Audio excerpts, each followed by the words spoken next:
এখানে কি চাও?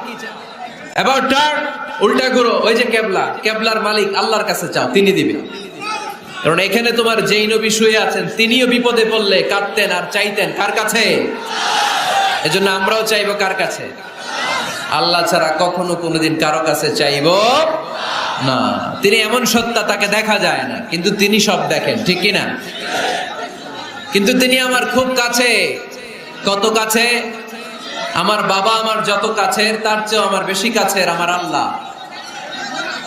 আমার মা আমার যত কাছে, আমার তার চাইতে বেশি কাছে কে? আমার স্ত্রী আমার যত কাছের, তার চাইতে আমার বেশি কাছের কে? এমনকি আমি আমার যত কাছের, তার চাইতে আমার বেশি কাছের কে?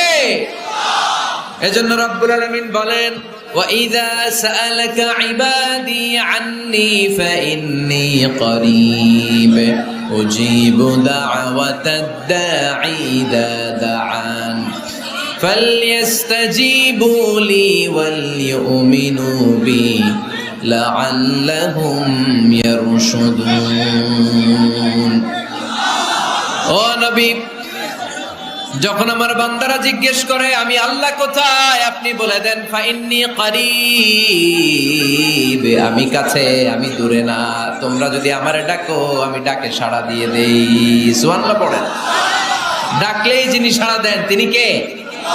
আল্লাহ বললেন তিনি কাছে। আরেক আয়াতে বললেন আমি সবচেয়ে কাছে। আল্লাহু আকবার। ওয়া নাহনু আকরাবু ইলাইহি মিন হাবলিল ওয়ারিদ।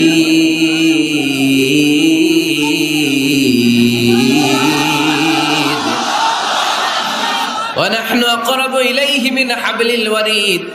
মানুষের পিঠে যে মেরুদণ্ড থাকে, মানুষের গলায় যে শ্বাসনালী থাকে, মানুষের ঘাড়ের মধ্যে যে খাদ্যনালী থাকে, আমি আল্লাহ তার শ্বাসনালী, এই ঘাড়ের খাদ্যনালীর চাইতেও বেশি কাছে।